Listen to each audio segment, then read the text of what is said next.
अस्सलाम वालेकुम। मेरा नाम हफीज़ हैदर है और मैं क्लिनिकल साइकोलॉजिस्ट हूँ। आज मैं बात करने जा रहा हूँ ओसीडी की बीमारी के मुतल्लक़।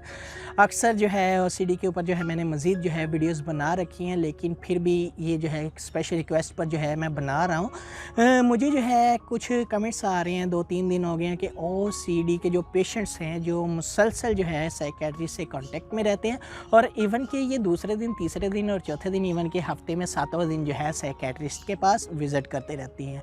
ऐसे जो लोग होते हैं अक्सर जो है उनके ज़हन में मुख्तलिफ़ सवालात आ रहे होते हैं। वो सबसे पहला जो सवाल होता है वो ये होता है कि मैंने मेडिसिन खाई है, लेकिन मेडिसिन से जो है मुझे सुकून नहीं मिला। मेडिसिन खाने के बाद भी जो है मुझे ज़रा सा भी फ़र्क नहीं पड़ा। मेडिसिन जो है वो कोई असर नहीं करी। जैसे जो है उनका कॉन्सेप्ट ये होता है कि जैसे जो है एक पेन किलर है और जैसे ही वो इंसान खाता है तो पेन किलर खाने के कुछ आवर्स के बाद जो है वो पेन जो है उनकी ख़त्म हो जाती है, तो उनका जो एहसास होता है पेन का वो ख़त्म हो जाता है।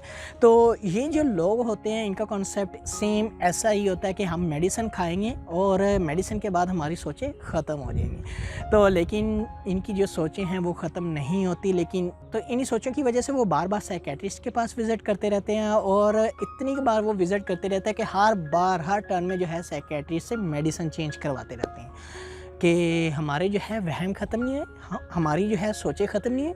रात मेडिसिन खाने के बाद मुझे नींद नहीं आई, सुबह जब उठाऊँ मुझे फ्रेशनेस का एहसास नहीं हुआ, मेरे माइंड में वैसी ही सोचें चल रही हैं, तो आपकी मेडिसिन लगता है मेरे लिए सही नहीं है, तो आप ऐसा करें मेडिसिन चेंज कर दें।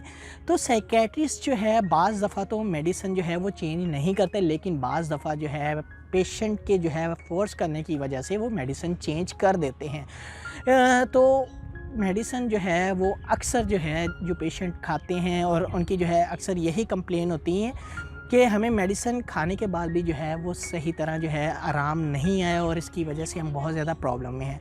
तो ऐसे जो लोग हैं जो अक्सर मेडिसिन खाते हैं और मेडिसिन खाने के बाद भी जो है उनकी लाइफ में जो है चेंजेस नहीं आती, अक्सर जो है उनकी सोचों में चेंजेस नहीं आती, तो उन लोगों को एक बात समझ लेनी चाहिए कि मेडिसिन जो है एक दिन में असर नहीं करने वाली, 2 दिन में असर करने वाली नहीं है, 3 दिन में असर करने वाली नहीं है।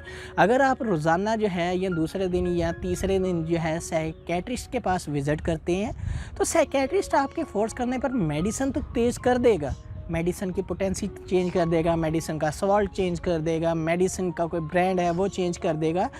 तो आप लोग जो है क्यों इस बात को नहीं मान पाते कि जो आपकी बीमारी है वो आपकी सोच की है, सोच ने आना है, आप इसे नहीं रोक सकते।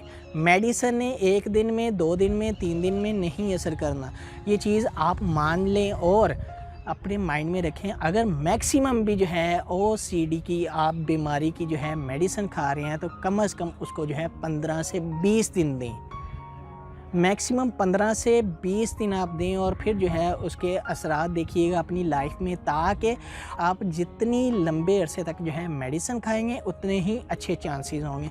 1 दिन में, 2 दिन में, 3 दिन में जो है आपकी सोचें ख़त्म नहीं होंगी, क्योंकि सोचें हैं वो आपकी पेन नहीं है, ठीक है। पेन होती तो पेन किलर जो है पेन रिमूव कर देते हैं, क्योंकि पेन अक्सर जो है एसोसिएटेड होती है सिम्टम्स के साथ, तो सिम्टम जो है एक्चुअल में वो रियल होनी चाहिए। इनकी जो है गैर हकीकी सोचें होती हैं और गैर हकीकी सोचों को ख़त्म करने के लिए बज़रिए गुफ्तगू इलाज भी होता है, जिसके ज़रिए जो है गैर हकीकी सोचों को बदला जा सकता है और गैर हकीकी सोचें ऐसे और ख़ुद से नहीं बदल सकती। तो जो लोग मेडिसिन को लेकर जो है बहुत ज़्यादा कॉन्शियस होते हैं और बार बार जो है वो साइकियाट्रिस्ट के पास जाते रहते हैं और उनसे मेडिसिन चेंज करवाते रहते हैं, तो याद रखें ऐसे लोगों की जो मेडिसिन होती है उनके ऊपर जो है बुरा असर करना शुरू कर देती है। इवन के मेडिसिन के साइड इफ़ेक्ट्स आना शुरू हो जाते हैं, लेकिन बीमारी फिर भी सही नहीं होती।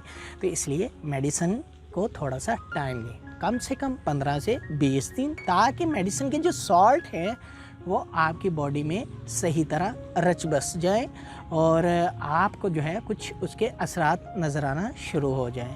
तो आई होप सो कि आप लोगों को समझ आ गया हो कि बार बार साइकियाट्रिस्ट के पास विज़िट करने की बजाय किसी साइकोलॉजिस्ट से भी कांटेक्ट करना ज़रूरी है और मेडिसिन को थोड़ा सा टाइम देना भी ज़रूरी है।